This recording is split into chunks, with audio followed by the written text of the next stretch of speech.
அனைவருக்கும் அன்பார்ந்த வணக்கம். நம்ம நினைக்கிறது எப்பவும் நல்லதே நினைச்சோம்னா நமக்கு நடக்கிற எல்லாமே நல்லதாவே நடக்கும். நம்ம குலத்தை காக்கிற தெய்வம் குலதெய்வம்னு சொல்லுவோம்.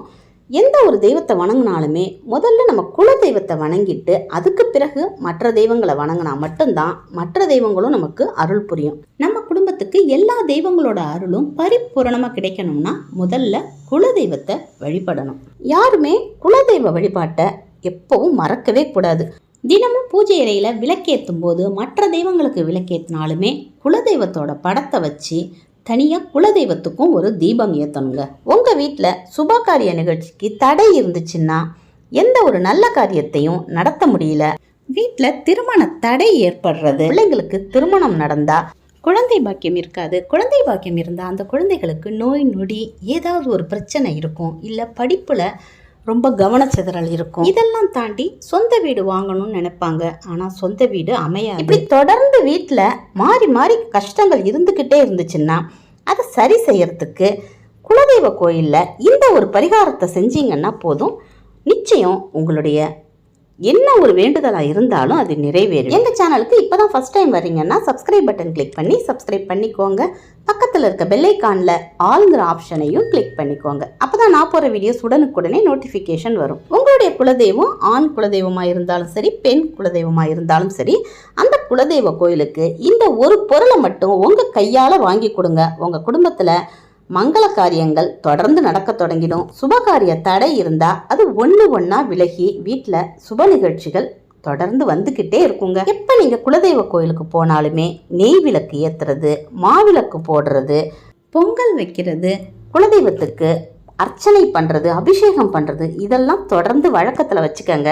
அப்படி எதுவுமே செய்ய முடியலன்னா கூட எல்லாராலையும் பணம் கொடுத்து ரொம்ப மலிவாக வாங்கக்கூடிய ஒரு பொருள்னா அது வெல்லம்.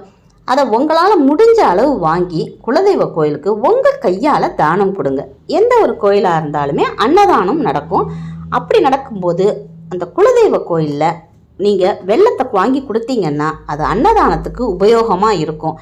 குறைஞ்சபட்சம் 1 கிலோ வெல்லமாவது வாங்கி கொடுங்க.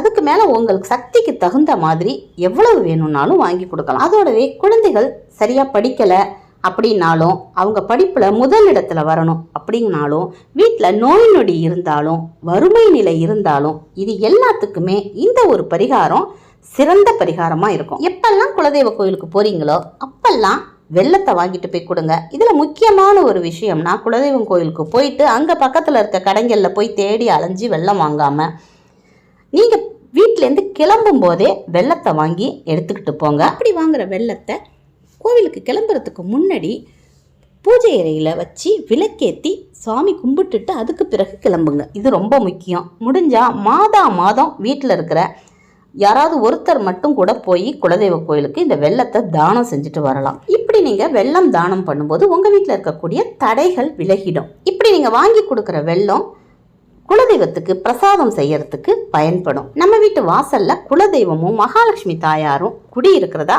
ஒரு ஐதீகம் உண்டு. ஒவ்வொரு முறை நீங்கள் குலதெய்வ கோயிலுக்கு போகும்போது வெல்லம் வாங்கி தர்றதோட நம்ம வீட்டு வாசல்லையே குலதெய்வம் குடியிருக்கிறதுனால நம்ம வாசல்லையும் கொஞ்சமாக வெல்லத்தை தூள் பண்ணி தினமுமே கூட நீங்கள் போட்டலாங்க. அது குழந்தைகள் படிப்பில் தடையாக இருந்தாலும் சரி, சுபகாரிய தடையாக இருந்தாலும் சரி, எல்லாமே விலகி வீட்டில் தொடர்ந்து மங்கள காரியங்கள் நடக்க தொடங்கிடும்.